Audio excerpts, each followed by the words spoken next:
اعوذ باللہ من الشیطان الرجیم بسم اللہ الرحمن الرحیم وَإِذَا سَمِعُوا مَا أُنزِلَ إِلَى الرَّسُولِ تَرَى أَعْيُنَهُمْ تَفِيضُ مِنَ الدَّمْعِ صدق اللہ مولانا العظیم وصدق رسولہ النبی الکریم۔ آج اللہ کے فضل سے 7ویں پارے کے خلاصے کا آغاز کر رہے ہیں۔ 7ویں پارے کا یہ پہلا رکوع وَإِذَا سَمِعُوا سے شروع ہوتا ہے۔ اس میں بعض عیسائی راہبوں کی صفت بیان کی گئی ہے کہ جب وہ قرآن کو سنتے ہیں تو ان کی آنکھوں سے آنسو نکل آتے ہیں، تو ساتھ ان کی سلامتی کا ذکر ہے اور بتایا گیا کہ ان کے اندر حق قبول کرنے کی صلاحیت موجود ہے یا حق استعداد رکھتے ہیں۔ اس کے بعد اس پارے کا دوسرا رکوع ہے۔ اللہ تبارک و تعالی ارشاد فرماتا ہے یا ایھا الذین آمنوا لا تحرموا طیبات ما احل اللہ لکم۔ اس رکوع میں ایک تو مسلمانوں کو نصیحت کی گئی ہے کہ شریعت کے حدود کو نہ توڑیں، حلال کو حرام مت قرار دیں۔ یاد رکھیں حلال کو حرام کرنے کی 3 صورتیں ہیں۔ پہلی تو یہ ہے کہ عقیدہ ہو، یعنی عقیدتاً اعتقادی طور پہ کسی چیز کو حرام سمجھے، تو اگر وہ حلال چیز نص قطعی سے قرآن سے ثابت ہے تو پھر اس کے حرام کا عقیدہ رکھنا کفر ہے۔ دوسرا حلال کو حرام سمجھنا قولی طور پر، زبانی طور پر، یعنی کوئی قسم اٹھائے کہ یہ چیز مثلا کوئی حلال چیز ہے، قسم اٹھا لے کہ میرے اوپر حرام ہے۔ پانی کے بارے میں مثلا کہہ دے کہ میں پانی نہیں پیوں گا، تو یہ قولی حرام سمجھنا ہے۔ اس کے بارے میں حکم یہ کہ اپنی قسم کو توڑے اور اس کا کفارہ دے۔ اور تیسرا یہ ہے کہ ویسے پریکٹیکلی کسی حلال چیز کو چھوڑ دے، نہ تو عقیدہ رکھے اس کے حرام کا اور نہ زبان سے اس کو حرام قرار دے۔ مثلا پرہیز ہے، فزیکلی کوئی پرابلم ہے جس کی وجہ سے وہ حلال سے اوائڈ کرتا ہے، تو اس کے بارے میں کوئی گناہ نہیں۔ لیکن اگر وہ اس کو ثواب سمجھتا ہے تو یہ بدعت ہے، یہ گمراہی ہے اور سخت گناہ ہے۔ اس کے بعد اس رکوع میں اللہ تعالیٰ نے حلال کھانے کا حکم دیا، اور پھر اس کے بعد اس رکوع میں قسموں کا ذکر ہے۔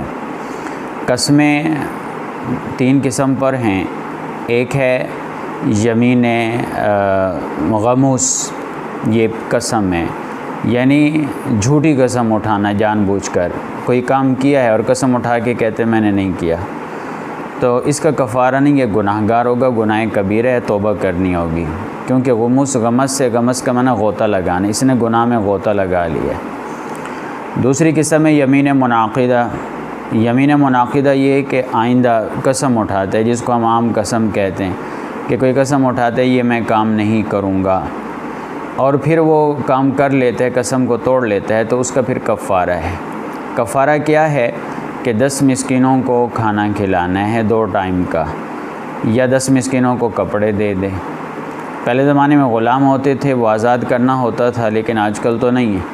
ہاں اگر کسی کے پاس مالی طاقت نہیں ہے، 10 مسکینوں کو کھانا نہیں کھلا سکتا، تو پھر 3 روزے رکھنے ہوں گے۔ اس کے بعد اسی رکوع میں اللہ تعالیٰ نے شراب کو، جوئے کو، اور جو قسمت آزمائی کے تیر ہوتے ہیں جیسے یہ نجومی کے پاس جانا وغیرہ، تو اس کو اللہ تعالیٰ نے حرام قرار دیا ہے، اور کہا کہ یہ شیطانی کام ان کے پاس مت جائیں۔ اور پھر اس کے بعد اللہ اور اس کے پیغمبر کی اطاعت کا سختی کے ساتھ حکم دیا ہے، اور آخر میں ایمان اور تقوی کی تلقین کی گئی ہے۔ اس کے بعد اس پارے کا رکوع نمبر 3 ہے۔ اللہ تعالیٰ ارشاد فرماتا ہے یا ایھا الذین آمنوا لیبلونکم اللہ بشیء من الصید۔ اس میں حج میں جو احرام باندھا جاتا ہے، اس میں جو چیزیں ممنوع ہیں اس کا ذکر ہے۔ ان میں سے ایک چیز بیان کی گئی ہے کہ خوشی کا شکار نہ کریں۔ اگر کسی نے خوشی کا جانور شکار کیا تو اس کے برابر کا کوئی جانور جو ہے وہ دم کے طور پہ دینا پڑے گا۔ اور جو مچھلی کا شکار ہے احرام کی حالت میں اس کی اجازت دی گئی ہے۔ اور اس کے بعد جو ہے خانہ کعبہ کی عظمت اس رکوع میں بیان کی گئی ہے۔ پھر آگے ہے اس پارے کا 4تھا رکوع۔ اللہ تبارک و تعالی ارشاد فرماتا ہے یا ایھا الذین آمنوا لا تسألوا عن اشیاء ان تبد لکم۔ اس میں نبی صلی اللہ علیہ وسلم سے بیہودہ اور لو قسم کی باتیں اور سوالات پوچھنے سے روکا گیا، اور بتایا گیا کہ تم سے پہلے لوگ اس طرح کے جب سوالات کرتے تھے تو یہ باتیں یا یہ سوالات ان کو کفر کے قریب لے گئیں، یعنی وہ کافر ہو گئے آخر میں۔ اور پھر کچھ مشرکانہ رسموں کا بیان ہے اس رکوع میں، اور وہ رسمیں کون سی ہیں؟ قرآن میں اللہ اس رکوع میں فرماتا ہے اللہ تعالیٰ ما جعل اللہ من بحیرۃ ولا سائبہ ولا وصیلہ ولا حام، یہ جانوروں سے متعلق تھیں۔ مثلا ایک جانور تھا بحیرہ، بحیرہ اس جانور کو کہتے ہیں کہ جس کا دودھ وہ بتوں کے نام پہ وقف کر دیتے تھے، خود استعمال نہیں کرتے تھے۔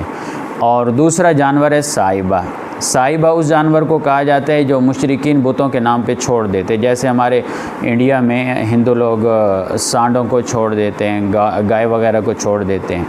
اور تیسرا جانور ہے وصیلہ، وصیلہ اس جانور کو کہتے تھے کہ جس کا پہلی دفعہ اگر اس نے بچہ جنا نا تو مادہ بچہ جنا، پھر دوبارہ بھی مادہ بچہ جنا، تو اس جانور کو اسپیشلی طور پہ بتوں کے نام پہ چھوڑ دیتے تھے۔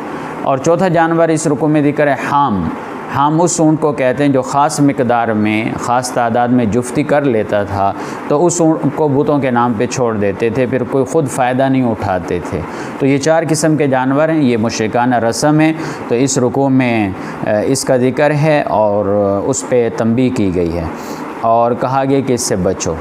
پھر اس کے بعد جو ہے آخر میں وصیت سے متعلق اس رکوع میں حکم دیا گیا کہ مرنے سے پہلے جو آدمی وصیت کرتا ہے تو وہ گواہ بنا لے اپنی وصیت پہ، اور پھر گواہوں کو بھی کہا گیا کہ وہ گواہی نہ چھپائیں، جب گواہی دینے کا ٹائم ہے تو گواہی ضرور دیں۔ اس کے بعد رکوع نمبر 5 ہے پارے کا، اللہ تعالیٰ ارشاد فرماتا ہے یوم یجمع اللہ الرسل فیقول ماذا اجبتم۔ پہلے قیامت اور اس کی ہولناکیوں کا تذکرہ کر کے یہ سبق دیا گیا ہے کہ آخرت میں اگر سرخرو ہونا ہے، کامیاب ہونا ہے، تو اللہ اور اس کے پیغمبر کی اطاعت کرنی پڑے گی۔ اور پھر حضرت عیسیٰ علیہ السلام کے بارے میں بتایا کہ وہ اللہ کے پیغمبر تھے، اللہ نے انہیں پیغمبر بنا کر بھیجا، وہ انسان تھے، خدا نہیں تھے۔ پھر ان کے معجزات کا ذکر کیا۔ پہلا معجزہ یہ ذکر کیا کہ انہوں نے بچپنے میں گود میں بات کی، اب بچہ تو بات نہیں کرتا، انہوں نے بات کی، یہ معجزہ تھا۔ دوسرا معجزہ کہ وہ مٹی کا پرندہ بناتے، پھونک مارتے اڑنے لگ جاتا۔ تیسرا معجزہ یہ تھا کہ اندھے اور کوڑیوں کو وہ جو ہے صحت یاب کرتے تھے۔ اور چوتھا یہ تھا کہ مردے کو کہتے تھے اٹھ قم باذن اللہ، تو مردہ زندہ ہو جاتا تھا۔ لیکن یاد رکھیں یہاں باذنی کا لفظ اللہ نے بولا ہے کہ یہ سب میرے حکم سے، میرے آرڈر سے ایسے تھا۔ تو اس رکوع میں ان معجزات کا ذکر ہے۔ اور پھر حضرت عیسیٰ علیہ السلام کے رسالت کا ذکر کیا، یہ سمجھانے کے لیے کہ ان کے حواری اور صحابی بھی جو عیسیٰ علیہ السلام کے حواری تھے، وہ بھی عیسیٰ علیہ السلام کو اللہ کا پیغمبر مانتے تھے۔ پھر آخر میں ایک واقعے کا ذکر ہے جس مناسبت سے سورت کا نام سورہ مائدہ رکھا گیا۔ مائدہ کہتے ہیں دسترخوان کو۔ تو ان لوگوں نے دسترخوان کی دعا کی کہ ایسا ہمارے لیے دسترخوان، اللہ سے دسترخوان مانگے۔ عیسیٰ علیہ السلام نے پہلے انہیں ڈرایا کہ ایسے مطالبہ نہیں کرنا چاہیے۔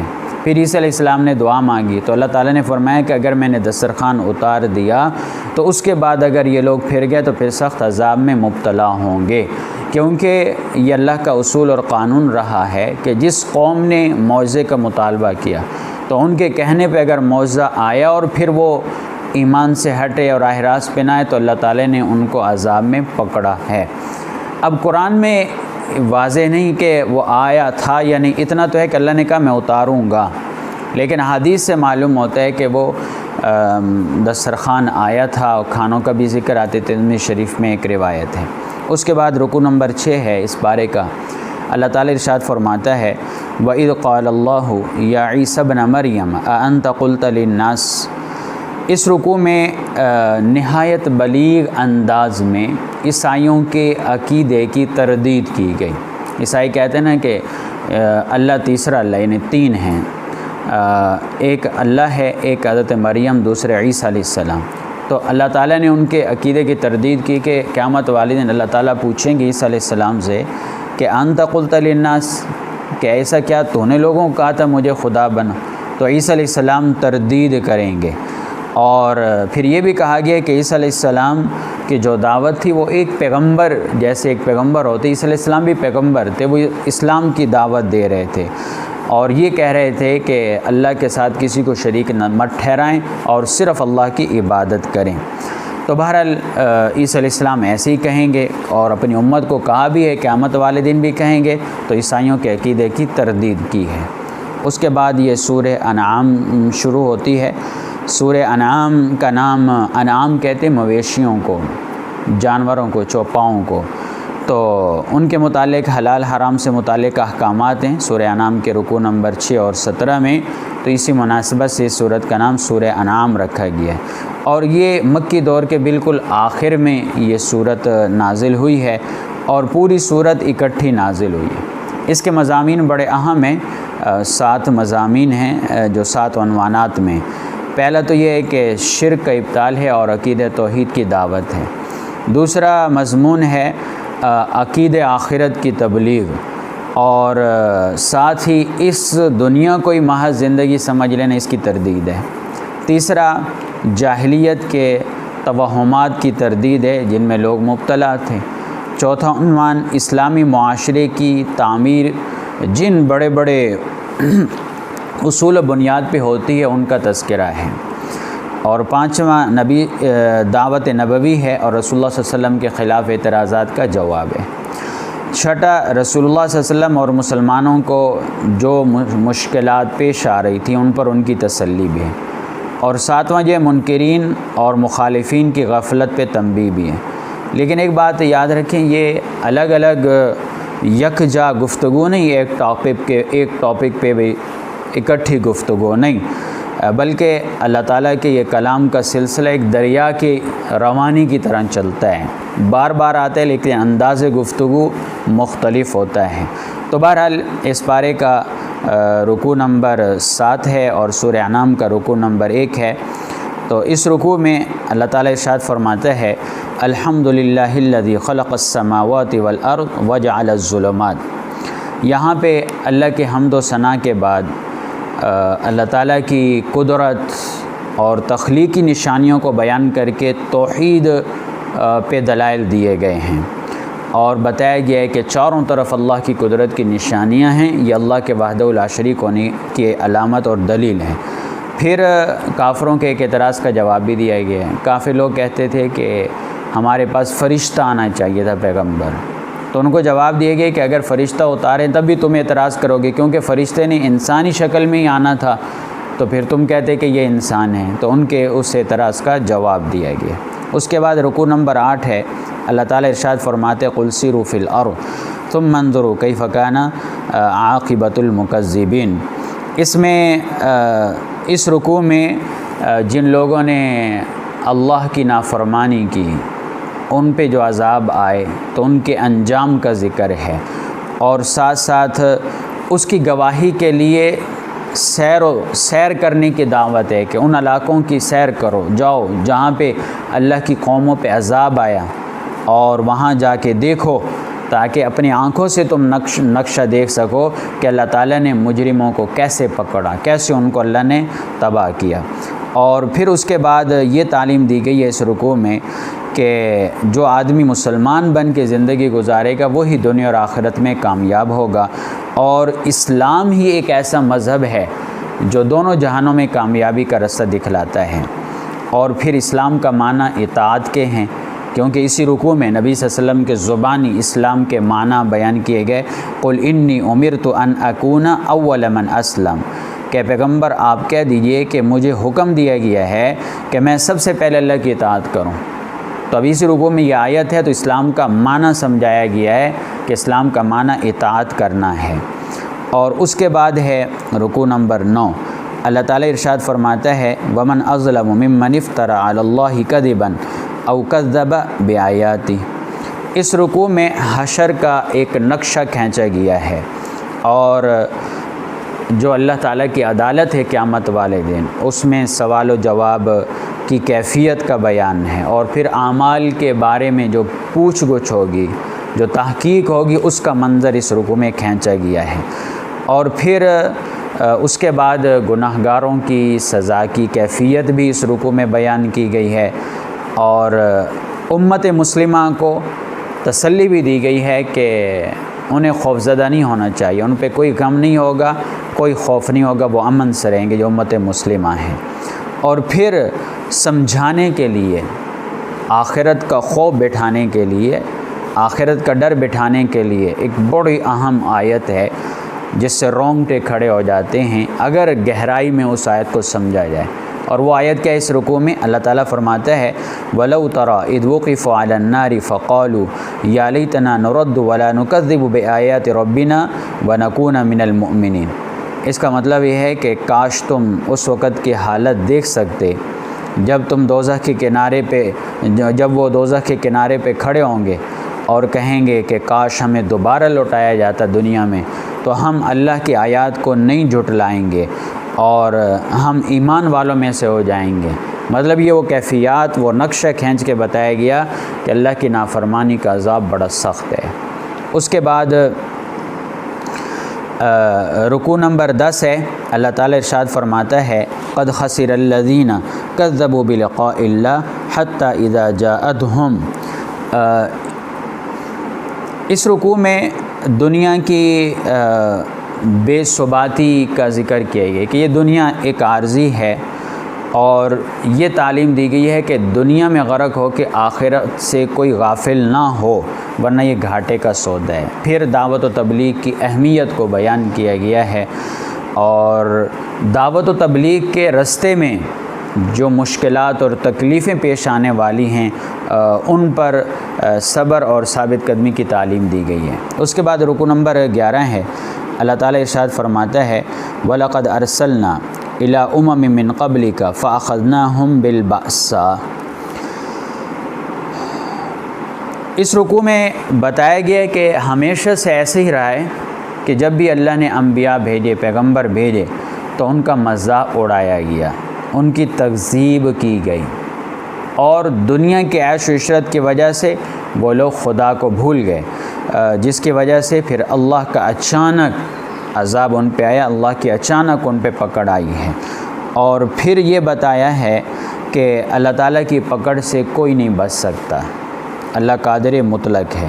اور آخر میں ایک بڑی جو ہے عذاب کی سمجھو دھمکی بھی ہے قسم کی۔ اللہ تعالیٰ فرماتے قُلْ أَرَأَيْتُمْ إِنْ أَخَذَ اللَّهُ سَمْعَكُمْ وَأَبْصَارَكُمْ وَخَتَمَ عَلَىٰ قُلُوبِكُمْ، کہ کبھی تم نے سوچا ہے کہ اللہ تعالیٰ تمہاری سماع، سننے کی قوت ختم کر دے، دیکھنے بینائی تم سے چھین لے بینائی، اور تمہارے دلوں پہ مہر لگا دے، تو اللہ کے علاوہ کون ہے جو تمہیں یہ چیزیں واپس کر سکتے ہیں؟ لہٰذا اللہ سے ڈرو۔ اور آخر میں ایمان والوں کے لیے خوشخبری بھی ہے۔ اس کے بعد رکوع نمبر 12 ہے، اللہ تعالیٰ ارشاد فرماتے ہیں وَأَنذِرْ بِهِ الَّذِينَ يَخَافُونَ أَن يُحْشَرُوا إِلَىٰ رَبِّهِمْ۔ یہاں بتایا گیا ہے کہ قیامت والے دن کوئی کسی کے کام نہیں آئے گا، وہاں پہ کوئی کسی، وہاں نہ سفارش چلے گی، نہ دولت پیسے سے کام ہوگا، بلکہ وہاں تو اگر خوفناک عذاب سے بچنا ہے تو ایک ذریعہ ہے، اور وہ ہے نیک اعمال، وہ ہیں اللہ اور اس کے پیغمبر کی اطاعت۔ اور ہاں، سفارش میں جہاں تک ہے نبی صلی اللہ علیہ وسلم کو شفاعت کبریٰ حاصل ہوگی، اور جن کو اللہ پھر اجازت دے گا سفارش کرنے کی وہ سفارش کریں گے، باقی ویسے سفارش وہاں پہ نہیں چلے گی۔ اور آخر میں اللہ تعالیٰ نے یہ بتایا کہ جو اللہ کی یاد میں لگے رہتے ہیں انہیں اپنے سے دور مت کریں، اور ان کے ساتھ حسن سلوک کریں، اور پھر گناہوں سے توبہ کی تلقین ہے۔ اب دیکھو کتنا حکم ہے کہ جو اللہ کی یاد میں لگے رہتے ہیں تو ان سے قرب رکھنے کا قرآن حکم دے رہا ہے۔ اس کے بعد رکوع نمبر 13 ہے، اللہ تعالیٰ ارشاد فرماتے ہیں قُلْ إِنِّي نُهِيتُ أَنْ أَعْبُدَ الَّذِينَ تَدْعُونَ مِن دُونِ اللَّهِ۔ یہاں پہ یہ تعلیم دی گئی ہے نبی صلی اللہ علیہ وسلم کے زبانی کہ کسی کے خواہش کی پیروی ہرگز نہیں کرنی، اطاعت صرف اللہ اور اس کے پیغمبر کی کرنی ہے، اور شرک سے اپنے آپ کو بچانا ہے، کسی کے پیچھے اپنے دین کو برباد نہیں کرنا۔ ایک حدیث میں آتے اس کے ایک چھوٹا سا ٹکڑا ہے، فرمایا سب سے برا آدمی وہ ہے جو لوگوں کے دنیا کی وجہ سے اپنے دین کو برباد کر دیتا ہے۔ آج ہمارا المیہ یہ ہے کہ کوئی فلاں ناراض نہ ہو جائے، اللہ کے حکم ٹوٹ جائیں، اللہ ناراض ہو جائے، ہمیں کوئی پرواہ نہیں، فلاں ناراض نہ ہو جائے، تو ہم دوسرے کی وجہ سے، دوسرے کی دنیا کی وجہ سے ہم اپنے دین کو برباد کر دیتے ہیں۔ تو یہاں دوسرے کی خواہش کی پیروی سے منع کیا گیا ہے، اور ساتھ یہ بھی بتایا کہ غیب کی کنجیاں اللہ کے پاس ہے، غیب کا علم اللہ کے پاس ہے، اور اس کو ہر چیز کا علم ہے، یہاں تک کہ اگر درخت سے ایک پتا بھی گرتا ہے وہ اللہ کے علم میں ہے، اور زمین کے تہہ میں، خشکی تری میں جو کچھ ہے سب باتوں کا اللہ، سب چیز کا اللہ کے پاس علم ہے۔ اس کے بعد رکوع نمبر 14 ہے، اللہ تعالیٰ ارشاد فرماتا ہے وَهُوَ الْقَاهِرُ فَوْقَ عِبَادِهِ وَيُرْسِلُ عَلَيْكُمْ حَفَظًا۔ اس میں اللہ تعالیٰ نے اپنی قدرت کا ذکر کیا اور یہ بتایا ہے کہ اللہ تعالیٰ اپنے بندوں پر پوری طرح قادر ہے، اور اس رکوع میں یہ بھی بتایا اللہ تعالیٰ نے کہ اللہ کے نگران فرشتے ہیں جو بندوں پہ متعین ہیں، اعمال نامے لکھنے والے اور بھی ہیں اور فرشتے بھی، ان سے ہٹ کر بھی اللہ نے نگران لگائے ہیں، تو لہٰذا شرک سے بچنے کی یہاں پہ تعلیم دی گئی ہے۔ اور پھر اس کے بعد اللہ تعالیٰ کے جو عذابات ہیں ان کی قسموں کا ذکر ہے، اور پھر یہ بھی بتایا کہ جو آپس کی خانہ جنگی ہے، آپس کی خون ریزی ہے، یہ بھی اللہ کا عذاب ہے، یہ بھی اللہ کی طرف سے ایک عذاب ہے۔ اور پھر اس کے بعد ایمان کی تلقین ہے اور اتحاد اور اتفاق کی تعلیم ہے، اور دنیا پرستی سے بچنے کا کہا گیا، اور ساتھ ہی یہ بھی حکم دیا گیا ہے کہ ایسے لوگوں سے دور رہیں جو اللہ اور اس کے پیغمبر سے دور رہتے ہیں۔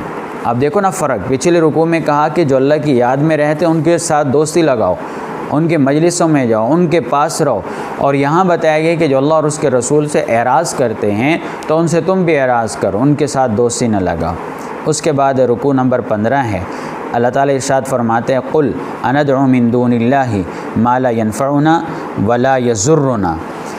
یہاں پہ پہلے شرک کی برائی بیان کی گئی، پھر قیامت کا ذکر کیا گیا، اشارہ دے دیا کہ شرک کا نقصان قیامت والے دن ہوگا، اور اس کے بعد حضرت ابراہیم علیہ السلام کا واقعہ ہے کہ کس طرح انہوں نے اپنی قوم کو سمجھایا، اپنے ابا کو کہا، بتوں کی مذمت بیان کی اور کہا کہ تم بتوں کی پوجا کیوں کرتے ہو، پھر قوم کو بھی دلائل سے سمجھایا، کیونکہ قوم ستارہ پرست تھی، ستاروں کی پوجا کرتی تھی۔ ایک دن چمکتا ستارہ دیکھا، کہا یہ میرا رب ہے، جب وہ غائب ہو گیا کہا میں غائب ہونے والوں کو پسند نہیں کرتا، پھر چاند کو دیکھا تو لوگوں کو سمجھانے کے لیے کہا کہ یہ میرا رب ہے، جب چاند بھی چلا گیا تو کہا کہ شکر ہے کہ میں گمراہی پر نہیں ہوں، اور پھر جب سورج دیکھا کہا یہ تو بڑا ہے، یہ تو بڑا روشن ہے، یہ میرا رب ہے۔ جب سورج غروب ہو گیا تو پھر اللہ تعالیٰ سے دعا کی کہ اللہ اگر آپ ہدایت نہ دیتے تو میں ہدایت پہ نہ ہوتا۔ یہ دلائل کے ساتھ قوم کو سمجھایا کہ ستارے وغیرہ رب نہیں، رب صرف ایک اللہ کی ذات ہے جو پورے اس کائنات جو ہے نا، پوری کائنات اس کی محکوم ہے اور اس کی مخلوق ہے۔ اس کے بعد رکوع نمبر 17 ہے، اللہ تبارک و تعالی ارشاد فرماتا ہے، رکوع نمبر 16 ہے، اللہ تعالی ارشاد فرماتا ہے وَتِلْكَ حُجَّتُنَا آتَيْنَاهَا إِبْرَاهِيمَ عَلَىٰ قَوْمِهِ نَرْفَعُ دَرَجَاتٍ۔ اس رکوع میں حضرت ابراہیم علیہ السلام کی رسالت ذکر کرنے کے بعد اللہ نے 18 پیغمبروں کا ذکر کیا ہے، اور یہ بتایا ہے کہ تمام انبیاء نے جو دعوت دی ہے وہ وہی ہے جو قرآن تمہیں دعوت دے رہا ہے، یعنی آخرت کی، ایمان کی، عمل صالح کی ترغیب۔ اور تو جب ایسا ہے تو پھر قرآن کی مخالفت کیوں کی جا رہی ہے؟ پھر رسول اللہ صلی اللہ علیہ وسلم کو تم کیوں جھٹلاتے ہو؟ ایمان لے آؤ۔ اس کے بعد رکوع نمبر 17 ہیں، اللہ تعالیٰ ارشاد فرماتے وما قدر اللہ حق قدری اذ قالوا ما انزل اللہ۔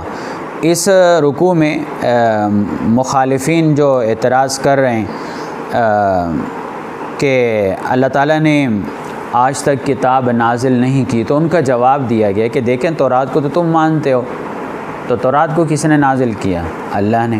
تورات کس پہ نازل ہے؟ تو موسیٰ علیہ السلام پہ، وہ ایک انسان تھے، تو لہذا ان کے اس اعتراض کہ اللہ نے کوئی کتاب ہی نہیں اتاری، تو اس کا جواب دیا گیا ہے۔ اور پھر یہ بتایا گیا ہے کہ یہ قرآن یہ مبارک کتاب ہے، اور پھر یہ بھی کہا کہ مکہ والوں کو اور جو ارد گرد لوگ ہیں اس قرآن کے ذریعے ان کو دعوت دو اور ان کو نصیحت کرو۔ اور پھر اس کے بعد آگے رکوع نمبر 18 ہے، اللہ تعالیٰ ارشاد فرماتا ہے ان اللہ فالق الحب والنوى یخرج الحی من المیت۔